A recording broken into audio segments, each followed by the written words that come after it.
Video हेरेर बसिरहनुभएका सम्पूर्ण साथीहरु मेरो नमस्कार। आज फेरि एउटा अर्को भिडियो मार्फत एउटा नौलो टिप्स लिएर आएको छु। तपाईहरुलाई थाहा नहुन सक्छ हाम्रो इलेक्ट्रोनिक सामानहरु हरेक सामानहरु ह्याङ हुने गर्छ। त्यसमा एउटा SPD20 पनि पर्छ। विशेष गरेर यो टिप्स SPD20 कस्टमरहरुको लागि हो। र हामीले SPD20 रिस्टार्ट रिफ्रेश गर्न सक्छौं त्यो कुरा धेरैले थाहा नहुन सक्छ र यो भिडियो मार्फत तपाईहरुलाई म SPD20 कसरी रिसेट गर्ने र रिफ्रेश गर्ने भन्ने विषयमा भिडियो मार्फत देखाउन चाहन्छु। मन परेमा शेयर र लाइक गरिदिनु होला। यो भन्दा पछाडीको भिडियोमा तपाईहरुलाई म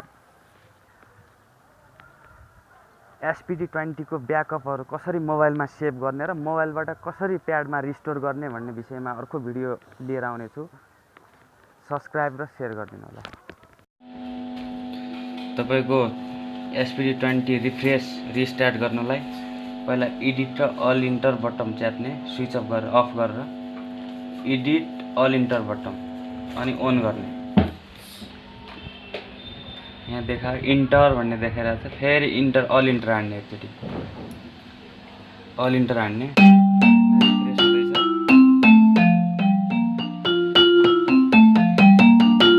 एकचोटी माइनस बटन दाब्ने,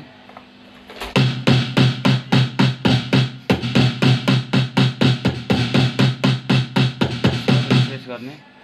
अब एउटा रिफ्रेश गर्नलाई एकचोटी माइनस बटन, फेरि यो प्याड आउँदैन है, रिफ्रेश हुँदैछ।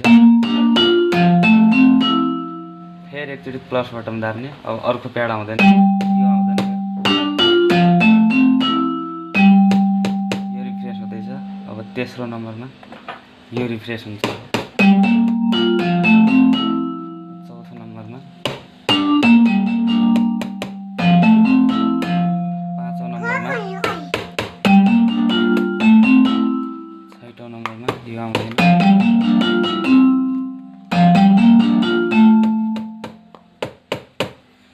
आठौं नम्बर।